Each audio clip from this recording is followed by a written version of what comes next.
Sarah Rainsford reporting. One person who spent many years in Havana is Dr. Helen Yaffe, and here she is, an expert on Cuba, a fellow in economic history from the London School of Economics. And you've written a book about Che Guevara's economic policies, which I definitely want to ask you about. But you're going back to Cuba very soon. What do you think you will find there in terms of the death of Fidel Castro? I think there'll be a sort of general lamentation because, you know, whatever the loud voices that we're hearing from Miami, or including, I'm sure we'll hear from, you know, the key bloggers in Cuba, the majority of people do have incredible respect for Fidel and also a kind of trust. So they've seen him as the person throughout these years that would tell them very honestly, you know, what was in store for Cuba in the coming period and explain it to them.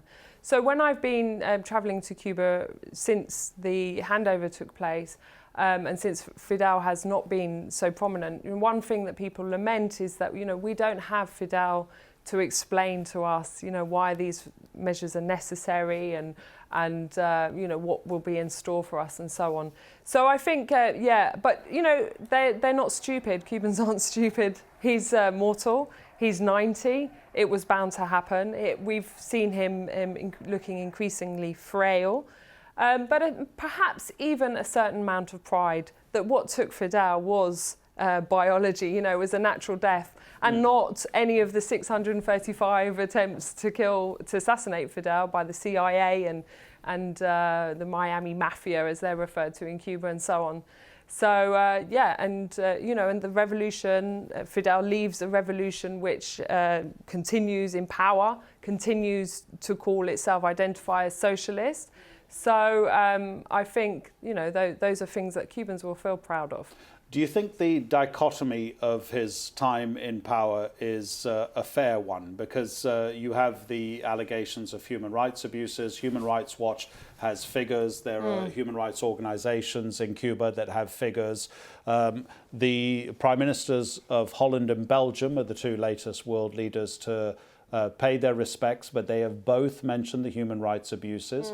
And then you have a certain repression of people's rights to express their religious beliefs, which have been lifting.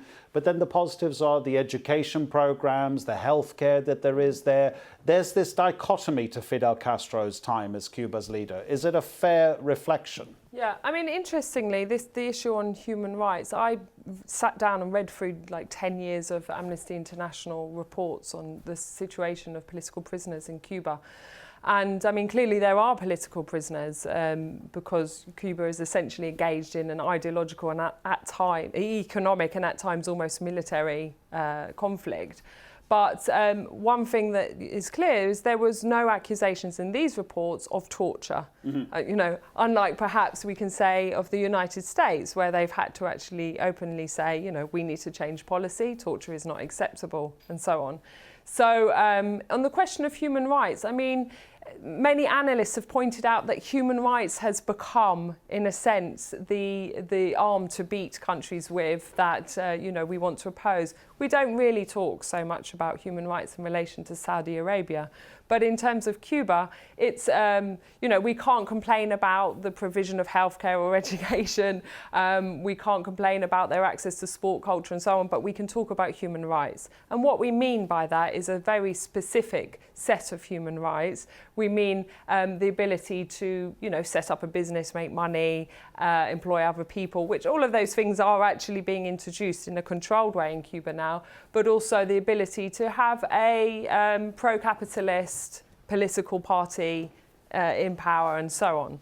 So, you know, we don't mean the human rights that the Cubans say they are prioritising, which are, you know, the right to live without fear of starvation, the access to healthcare and education and so on. Dr. Helen Yaffe, they're telling me I haven't got time to ask you about the relationship between Fidel and Che Guevara, which I did want to hear about. But thank you very much indeed. Thank you.